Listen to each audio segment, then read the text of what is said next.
मध्य प्रदेश में विधानसभा चुनाव के नामांकन फॉर्म जमा करने के बाद प्रत्याशी अपने चुनाव के लिए मैदान में युद्ध स्तर पर जनता से आशीर्वाद लेने पहुंच रहे हैं।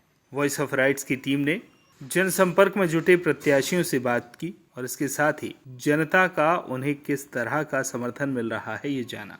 हमारे संवाददाता वीरेंद्र श्रीवास ने विधानसभा क्षेत्र 112 बारासिवनी पहुंचकर चाय की टपरी में जनता से रूबरू हुए। आपको बता दें कि वर्तमान में भाजपा सरकार के खनिज निगम अध्यक्ष प्रदीप जायसवाल अभी वर्तमान में इस क्षेत्र के विधायक हैं। उनसे चर्चा कर क्षेत्र के बारे में भी जाना।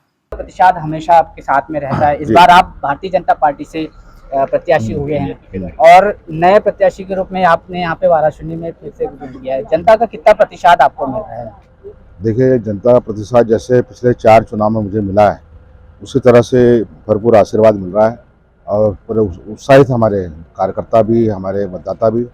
और कारण ये रहा है कि मेरे जो राजनीतिक परिस्थितियाँ लगातार बदली पिछले 5 सालों में, मेरा टिकट कटना, फिर सरकार को समर्थन देना, फिर एक सरकार के गिरना, फिर दूसरी सरकार को समर्थन देना, ये परिस्थितियाँ बस बनी। मुझे कांग्रेस से 6 साल के लिए बाहर कर दिया गया, मैं जनता के साथ मिलकर निर्दलीय लड़ा। तो इन परिस्थितियों में मैंने क्षेत्र के विकास को कहीं प्रभावित होने नहीं दिया और मेरा जो रिश्ता रहा लोगों के साथ उसमें भी कहीं फर्क नहीं आया।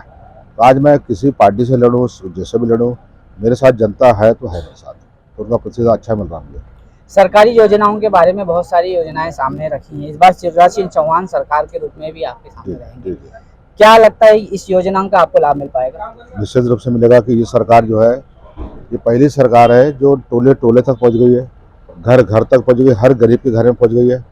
प्रत्येक टोले मजरे पर हमारी जो महिलाएं हैं, भले वो कम पढ़ी लिखी हो, गांव की रहने वाली हो, लेकिन सबके खाते में पैसा आ रहा है। प्रधानमंत्री उसका किसान सम्मान निधि मिल रही है, मुख्यमंत्री सम्मान निधि का पैसा, प्रधानमंत्री आवास का पैसा मिल रहा है और सबके खाते में, एक के घर में 3-3 महिलाओं के खाते में 1250 रुपये आ रहा है। तो अब लोगों को लगने लगा है कि हमारे वोट देने से सरकार कैसे बनती है, सरकार कैसा काम करती है, सरकार का फायदा कैसे मिलता है। अब जनता को पहली बार लग रहा है कि सरकार भी कोई चीज़ होती है।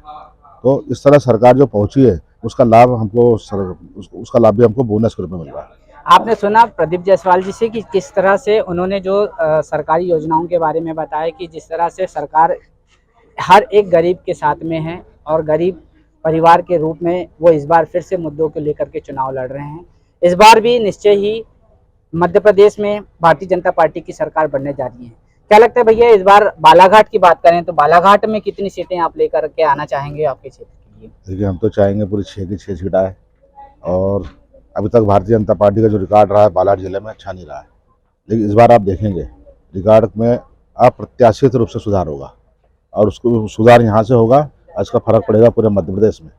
और जैसा सर्वे देखिए, अब सर्वे बदल गए, हमारे सटोरियों के सर्वे पूरे बदल गए, तो मध्य प्रदेश में सरकार 100% बन रही है और बालाघाट जिले की 6 सीट हम जीत रहे हैं। भैया, स्टार प्रचारक की बात करें तो अपने यहाँ पे भी स्टार प्रचारक आने वाले हैं और बड़े रूप में आने वाले हैं। तो किस तरह की तैयारियां आपकी चल रही है स्टार प्रचार को लेकर के?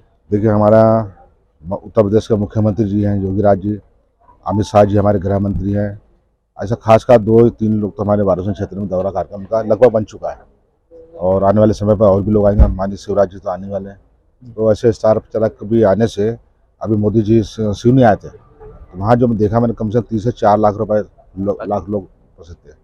तो उनके आने से कार्यकर्ताओं में उत्साह आता है और आम जनता में बहुत अच्छा संदेश जाता है जो भाजपा को सरकार बनाने में सहायक होगा। संभावित तरीके से अभी आपने देखा कि जिस प्रकार से प्रदीप जायसवाल जी ने बताया कि इस क्षेत्र में स्टार प्रचारक तो पहुंचेंगे और उनके संभावित यहां पर आने की है, लेकिन अभी तक तारीख तय नहीं हुआ है। निश्चित ही जिस दिन तारीख तय होगा तो यहां पर जनता का प्रतिशत उनको दिखेगा और इस बार फिर से भाजपा की सरकार बनेगी, ऐसा वादा उन्होंने किया है। मैं बालाघाट से Virendra Shrivas, voice of rights. Balaghat से वीरेंद्र श्रीवास की रिपोर्ट।